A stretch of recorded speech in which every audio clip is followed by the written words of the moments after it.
तर मारबत मिरवणुकीला सुरुवात झालेली आहे।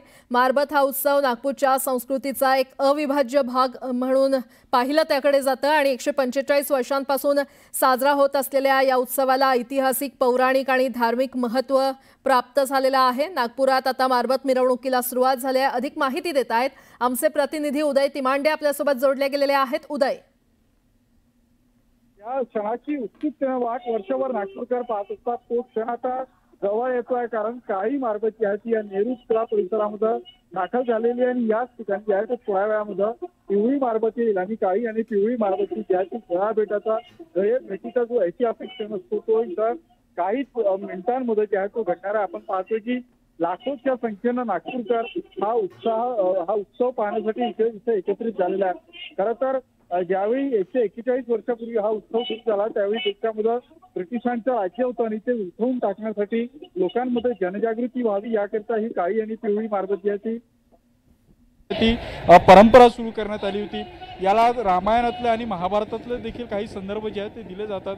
हे जरी असलं तरी 145 वर्षानंतरही समाजातल्या ज्या काही वाईट चालीरीती, परंपरा, रूढी आहेत त्या घेऊन जाण्याची विनंती जी आहे ती या निमित्तानं या मारबतींना केली जातं आणि तो क्षण आता काहीच मिनिटांमध्ये इथे येणार आहे। काळी मारबत जी आहे ती या गळाभेटीसाठी इथं दाखल झाल्याचं आपण पाहतोय आणि या काळी भेटीच्या दर्शनासाठी हा सगळा सोहळा आपल्या डोळ्यांमध्ये साठवून घेण्यासाठी लाखोच्या संख्येनं जे आहेत ते नागपूरकर इथं दाखल झालेले आहे। काहीच मिनिटांमध्ये पिवळी मारबत इथे येईल आणि त्यानंतर काळी आणि पिवळी मारबत यांची गळाभेट झाल्यानंतर या दोन्ही मारबत जे आहेत ते शहरातल्या विविध भागांसाठी जे आहे ते मार्गस्थ होणार आहे।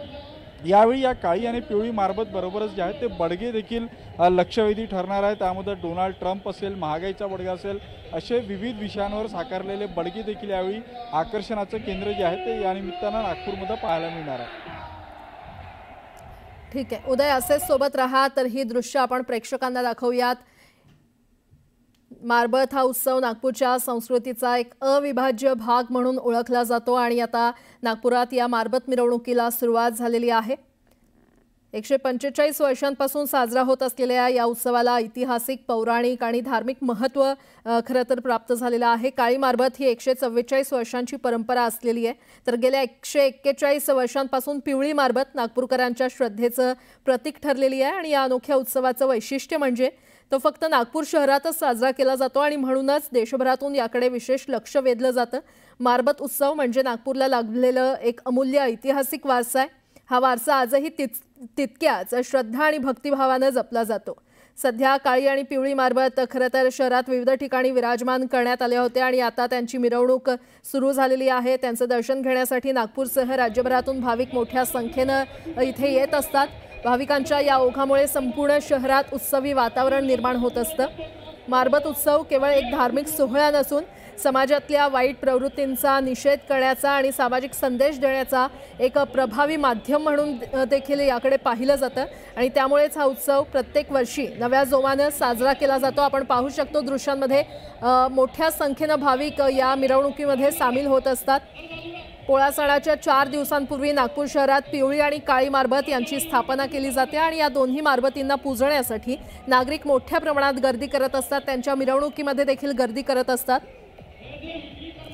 या दोन्ही मारबतींना किंवा काळी मारबत ही दुर्जनांचं प्रतीक मानली जाते आणि तिची 145 वर्षांची ऐतिहासिक परंपरा नागपुरात जोपासण्यात आलेली आहे। तर पिवळी मारबत देवीचं रूप मानली जाते, तिची भक्तिभावानं पूजा केली जाते आणि या दोघींची मिरवणूक आता सुरू झालेली आहे। बैलपोळ्याच्या दुसऱ्या दिवशी या मारबतींची मिरवणूक काढली जाते आणि या मिरवणुकीत काळी आणि पिवळी मारबत यांच्यासह बडगे देखील तयार करून प्रदर्शित केले जातात। मारबत म्हणजे समाजातल्या वाईट रूढी, अंधश्रद्धा आणि अनिष्ट प्रथांचं प्रतीक, ज्यांचं दहन करून समाजात चांगल्या विचारांचं स्वागत करणं हा एक मुख्य उद्देश इथे मानला जातो। इडापिडा घेऊन जाणारी ही मारबत असते आणि त्यामुळे या मिरवणुकीमध्ये हजारो भाविक सामील होत असतात। नागपुरात या मारबत मिरवणुकीला आता सुरुवात झालेली आहे। आपण या दृश्यांमध्ये पाहू शकतोय कशा पद्धतीने ही मिरवणूक आता सुरू झालेली आहे। बैलपोळ्याच्या दुसऱ्या दिवशी या मारबतींची मिरवणूक काढली जाते आणि या मिरवणुकीमध्ये काळी आणि पिवळी मारबत यांच्यासह बडगे देखील तयार करून प्रदर्शित केले जातात।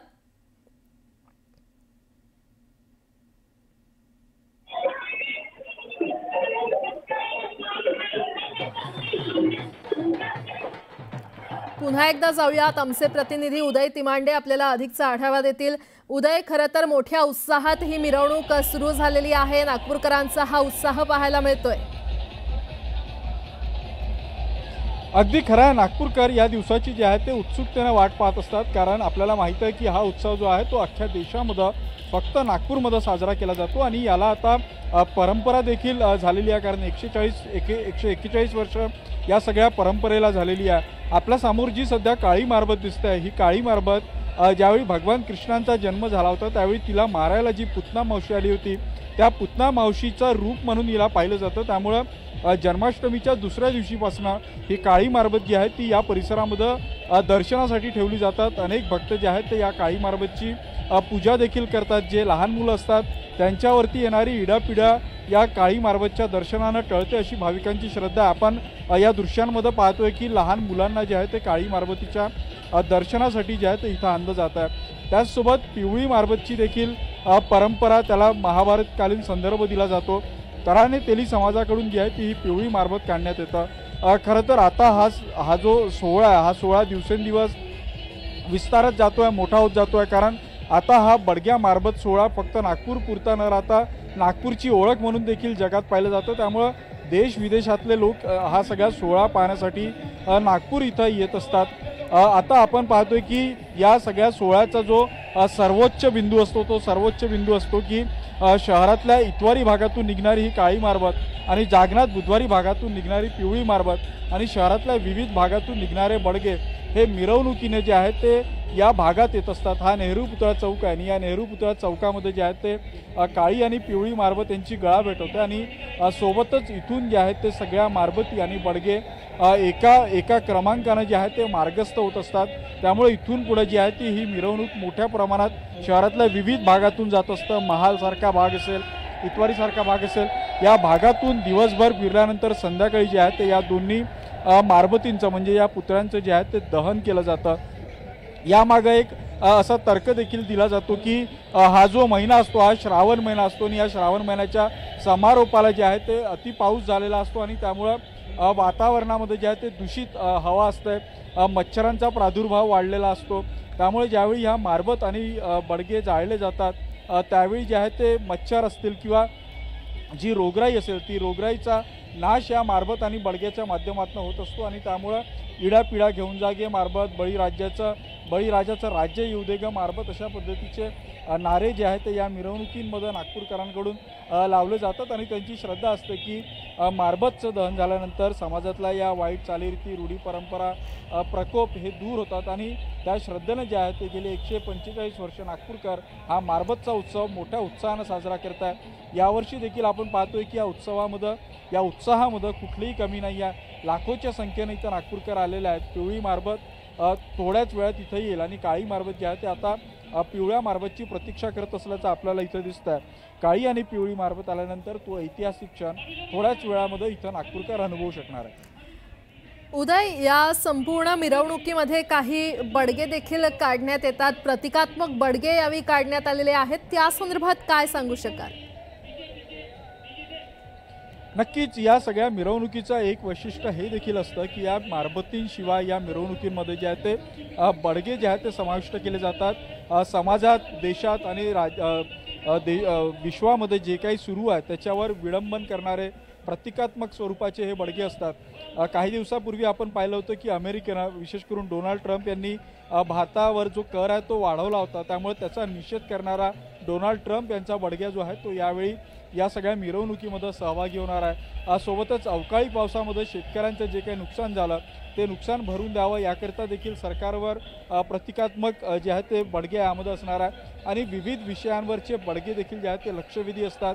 विविध आकारातले हे बडगे असतात, ते बडगे देखील या मिरवणुकीमध्ये सहभागी असतात। त्यामुळे मारबतीला आता देवी देवतांचं रूप येत असताना बडग्याच्या माध्यमातून समाजामध्ये ज्या काही कुप्रथा चालू आहेत किंवा ज्यामुळे समाजाचं नुकसान होत आहे त्यावर भाष्य करण्याची ही परंपरा देखील या बडग्याच्या निमित्तानं नागपूरकरांना जोपासलेली आहे। बरं, उदय असेच सोबत राहा. पुन्हा एकदा ही दृश्य आपण प्रेक्षकांना खरं तर दाखवूयात. नागपूरचा ऐतिहासिक सांस्कृतिक वारसा आणि मध्य भारताचं सांस्कृतिक वैभव असलेला मारबत आणि बडगे उत्सवाला आता ही सुरुवात झालेली आहे.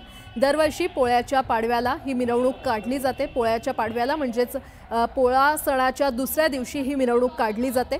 काळ्या मारबतीची सुरुवात ही 1880 मध्ये झाली, तर पिवळ्या मारबतीची सुरुवात ही 1885 मध्ये झाली होती. यावेळी या उत्सवात पहलगाम दहशतवादी हल्ला, डोनाल्ड ट्रम्प यांची हुकुमशाही, स्मार्ट मीटर याच्या विरोधात संताप व्यक्त करणारे बडगे काढण्यात आलेले आहेत. इडापिडा घेऊन जागे मारबत अशा घोषणा देत ही मिरवणूक सध्या काढण्यात आलेली आहे आणि नागपुरातली ही थेट दृश्य आपण पाहतोय. मारबत हा उत्सव नागपूरच्या संस्कृतीचा एक अविभाज्य भाग आहे आणि 145 वर्षांपासून साजरा होत असलेल्या या उत्सवाला ऐतिहासिक, पौराणिक आणि धार्मिक महत्त्व प्राप्त झालेलं आहे. गेल्या 141 वर्षांपासून पिवळी मारबत ही नागपूरकरांच्या श्रद्धेचं प्रतीक ठरलेली आहे, तर काळी मारबत ही 144 वर्षांची परंपरा असलेली आहे. या अनोख्या उत्सवाचं वैशिष्ट्य म्हणजे तो फक्त नागपूर शहरातच साजरा केला जातो आणि त्यामुळेच देशभरातून याकडे विशेष लक्ष वेधलं जातं आणि ती मिरवणूक आता सुरू झालेली आहे. मारबत उत्सव म्हणजे नागपूरला लाभलेला एक अमूल्य ऐतिहासिक वारसा मानला जातो आणि हा वारसा आजही तितक्याच श्रद्धा आणि भक्तिभावानं जपला जात असल्याचं आपल्याला पाहायला मिळतंय.